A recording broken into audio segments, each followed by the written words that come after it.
In this lesson, we're going to talk about combinations of functions, and specifically we'll focus on composition of functions. But first, let's look at some general combinations.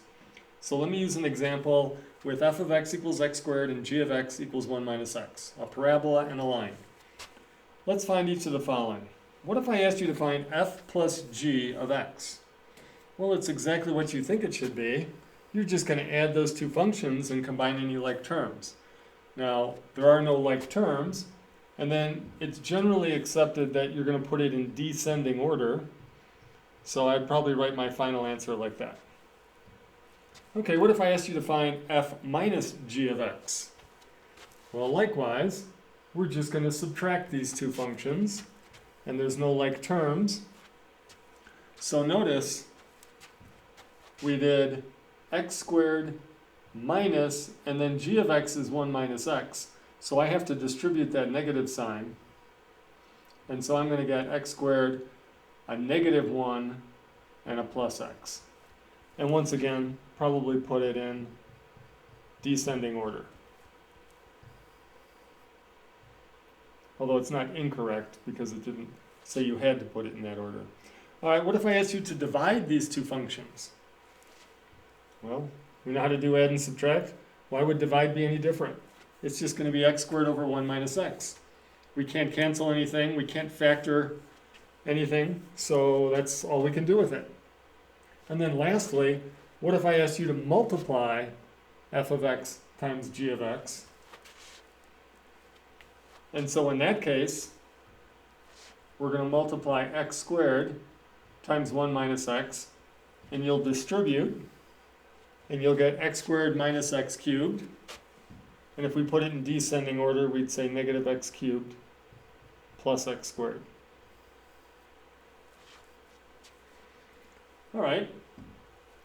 Now let's look at composition. So what if I had f of x is x squared minus 4, and g of x is the square root of x plus 1? Graph f of g of x.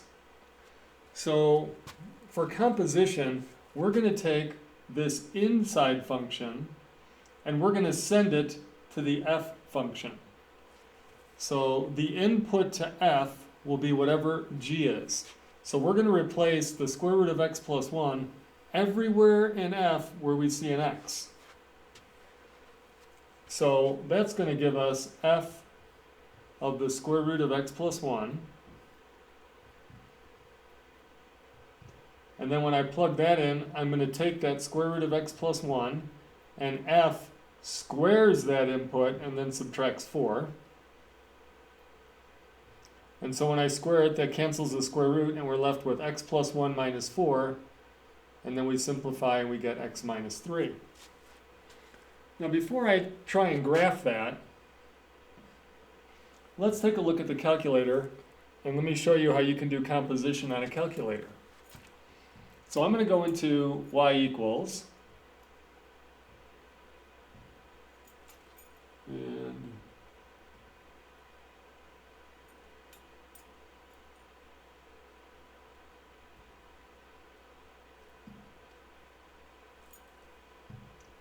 my calculator's being stubborn on me.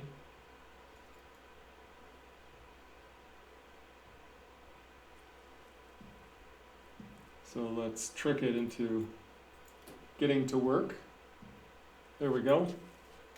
All right, so I'm going to go into y equal, and in y1 I'm going to put x squared minus 4. And then in y2 I'm going to put the square root of x plus 1.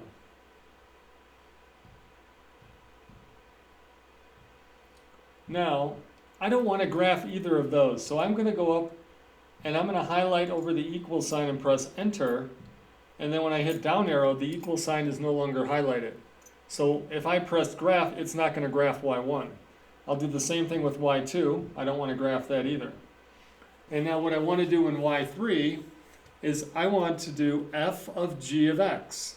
So f is my y1 and g is my y2. So I want to do y1 of y2.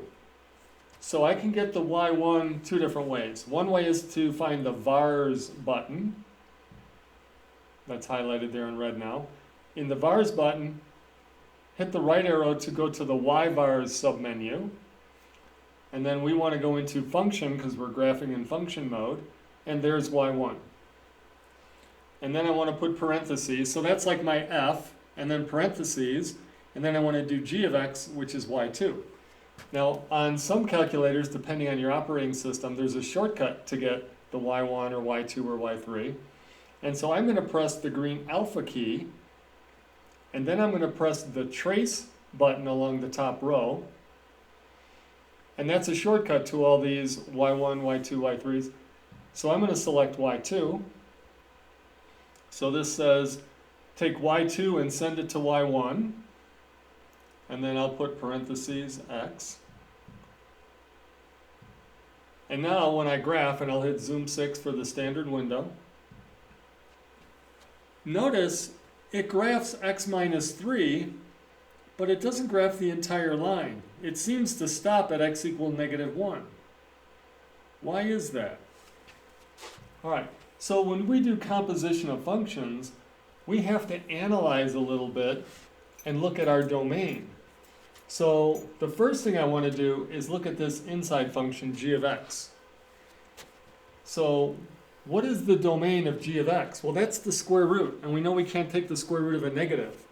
So we know that the x plus 1 has to be greater than or equal to 0, which means x has to be greater than or equal to -1.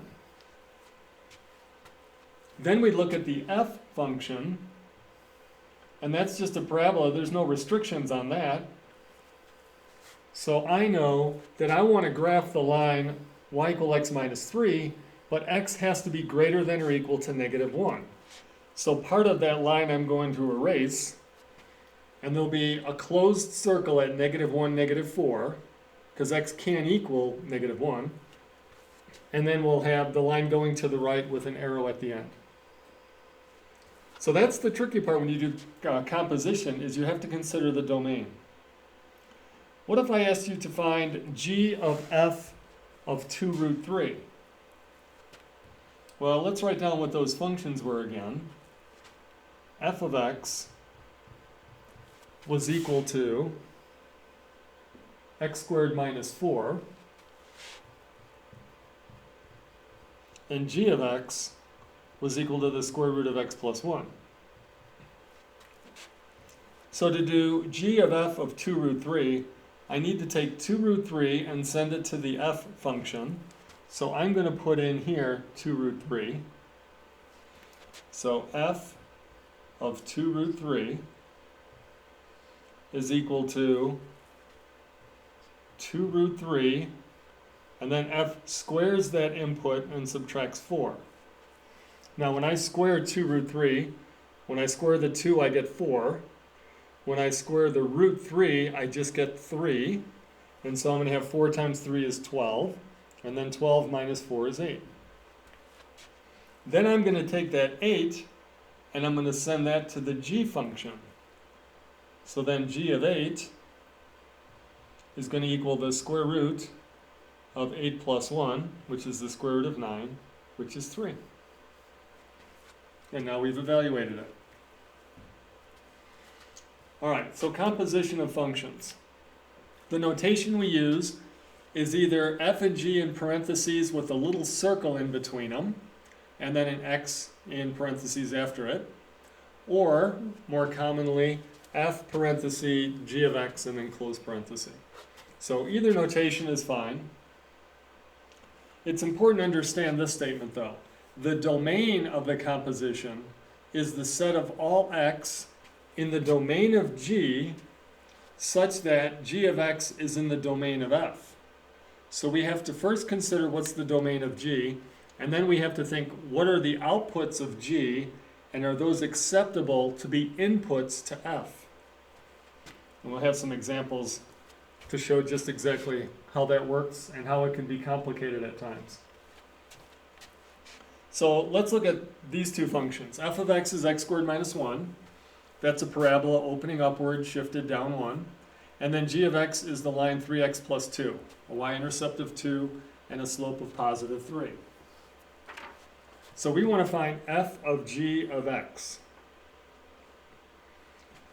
So what I want to do is I want to take g and plug it into f.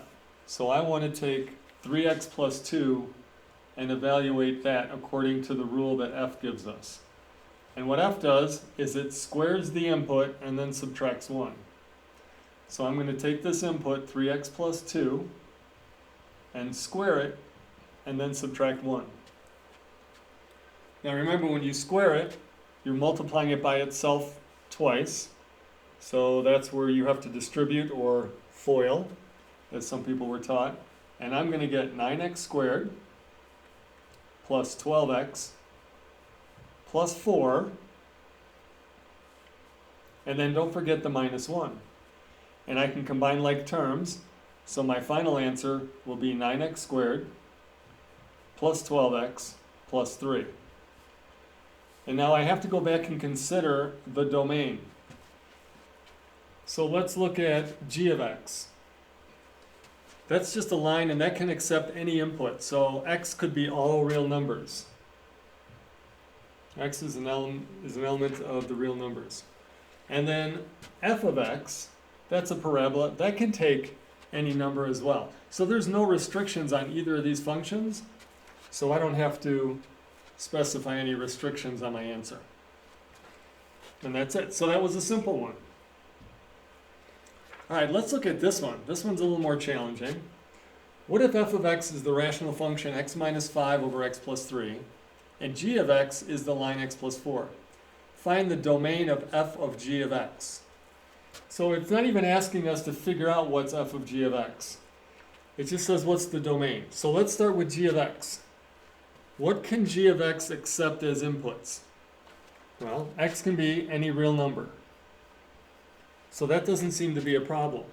But now when I take my output from g of x and I plug it into the input of f, there and there, do I have any issues? Well, yeah, f is a rational function. And I know that I can't divide by 0. So f cannot accept, let's write it here, f cannot accept the input of negative 3. Because if we put a negative 3 here, we're going to get a divide by 0. So the question is, what output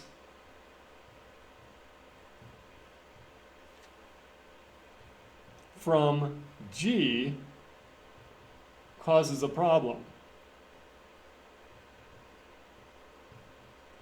And so obviously, G cannot output a negative 3 and send it to F, because then F will be a divide by 0.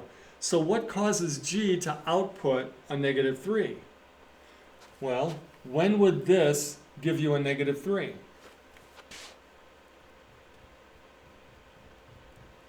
Well, if I subtract 4 to the other side, x cannot equal negative 7.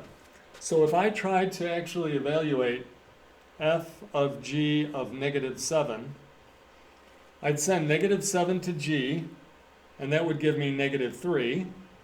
And then I would try and do f of negative 3, and I'd have a problem in the denominator. I'd have a divide by 0. So the domain of f of g of x is going to be all real numbers except x cannot equal negative 7. So you may need to go back through that one more time just to make sure that that's clear in your mind how we found that. All right, let's look at another example here. I'm tired of using f and g, so let's use h and m. H of x is 1 over x squared. We know that x can't be 0 in that function. M of x equals 1 over x minus 1. We know that we can't do m of 1 for that function. So find h of m of x and m of h of x. Notice I used the different notations. Here I used the parentheses, here I used that circle, just to show you that there's two ways of writing it. All right, well, let's start with h of m of x, and then we'll go back and think about the domain. So h of m of x I'm going to take m of x, which is 1 over x minus 1, and I'm going to send that to h, and h takes the input and has 1 divided by that input squared. So it's going to be 1 divided by this fraction squared. So 1 over x minus 1 squared is 1 over x minus 1 times 1 over x minus 1. So the 1 times 1 in the numerator is just 1, but in the denominator, I'm going to get x squared minus 2x plus 1. So now I have a complex fraction, a fraction within a fraction. And so for complex fractions, you change it from a division problem. Let me change the color of this fraction bar. Instead of doing 1 divided by that fraction, that's the same as 1 times the reciprocal of the fraction. And so our final answer is just going to be x squared minus 2x plus 1. If that seemed like some math magic, let me give you a simpler example. If I had 1 divided by 2/3, that's the same as 1 times the reciprocal of 2/3, and that's just then 3 over 2. All right. So we found h of m of x. Now let's find m of h of x. So now we take the function m and we send h to it, and h was 1 over x squared. And so m takes that input, and it's going to be 1 divided by the input, which is 1 over x squared, minus 1. So notice I'm plugging in 1 over x squared in for x right there. All right, so now we have another complex fraction. So step 1 is let's combine these two terms. And to combine them, I need a common denominator. So I'm going to change this 1 to be x squared over x squared. That's just another more complicated way of writing 1. But now we have the common denominator. So now I have 1 over 1 minus x squared all over x squared. So I combine those two fractions in the denominator. Okay, and as we saw in the last example, dividing by a fraction is the same as multiplying by the reciprocal. So then this is just going to simplify. Let me do it over here. It's going to simplify to x squared over 1 minus x squared. And as you can see, here's where we're starting to see all that work you did in the previous course on dealing with rational expressions and rational functions. So it's really important that you understand the algebra involved and how I simplified that. Okay, so we've calculated those. Let's find the domain of the red one, h of m of x. So let's go back and look at the beginning. And so h of m of x, so let's start with the inside. Let's start with m of x. Do we have any restrictions here? Well, we know x cannot equal 1, because then we'd have a divide by 0. So x can't be 1. Now, once I take this and I plug it in for the x there, what do I know? Well, I know that I can't send a 0 over there, because I can't do h of 0. That would be a problem, because I can't have 1 over 0 squared. But, fortunately, there's no way this 1 over x minus 1 could ever equal 0. So all I have to worry about is that x is not 1, and then m is going to be anything else except 0, and so then there won't be a problem when I send that to h. So the domain for h of m of x is just, is all real numbers, except x cannot equal 1.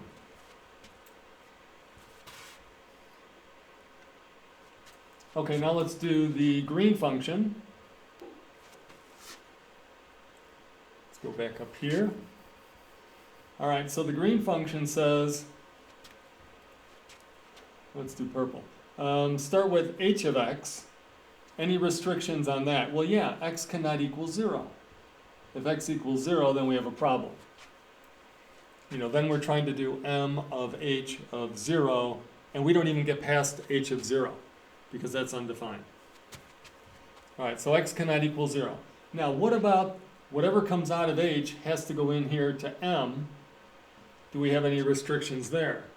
Well, yeah, what's coming out of h cannot equal 1, because then m will have 1 divided by 0. So I have to look at h, the 1 over x squared,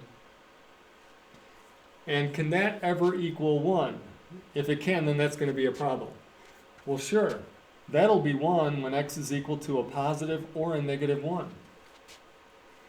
So if I did m of 1, if I did m of h of 1, then that would equal m of, when I plug in 1 into h, I get 1. And I can't do m of 1, because that causes a divide by 0. And likewise, if I did m of h of negative 1, that would cause a problem too, because it would output a 1, and I can't send 1 to m, because I get a divide by 0. So I have a couple of restrictions here. For m of h of x, x can't be 0, and it can't be 1 or negative 1. Any other number is fine. So all real numbers except x cannot equal 0, 1, or negative 1. And there you go. So there's a lot of thinking involved. If math to you is always just show me a problem and I'll do the steps exactly like I did before, we're going to run into problems as we progress in higher level mathematics. You have to have the basic understanding of the math that you've learned up to this point, but you also have to use some common sense, and you have to understand the concepts. All right, last idea. Let's work backwards. Express f of x equals the square root of 2x plus 1 as a composition of two functions. So what I'm saying is that we had two functions. Let's call it, I don't know, g of x and h of x. And when I did g of h of x, I wound up with this f of x function, the square root of 2x plus 1. Now, there's an infinite number of ways to do this. But usually when I have students do this in class, and I give them a few minutes, a lot of them come up with the same answer, and then a few people have different answers for that. So here's one example. This would be a common example. If h is equal to 2x plus 1, and then g is equal to the square root of x, then when I do g of h of x, I'm going to take this 2x plus 1 and send it to that x in g, and I'll get the square root of 2x plus 1. So that works. That would be one way of doing it. Is there another way to do it? Well, I already told you there's an infinite number of ways we can do this. So another way you could come up with, write it in a different color, what if I let g of x equal the square root of x plus 1? And then I let h of x equal just 2x. Now when I did g of h of x, I'm going to do g of 2x, and then when I plug in 2x for that x, I'm going to get the square root of 2x and then plus 1. So that also works. So there's lots of ways that we can combine these. Usually one is a little easier than the others, but there's lots of possibilities. Could we do it as a composition of three functions? Well, that takes a little bit more thought. So what if we had, well, let's use different ones. How about r, s, and t? R of x, s of x, t of x. Well, I want r of s of t to equal the square root of 2x plus 1. And by the way, one of the obvious choices is to say, well, I'll just let this one be x and then move from there. You can never use the identity function for these. I mean, you can, but it's really silly, so I'm not going to accept those. So like in the previous example, if you said h of x is equal to x, and g of x is the square root of 2x plus 1, that's kind of like cheating. Okay, so you're not really getting at the concept of the problem here.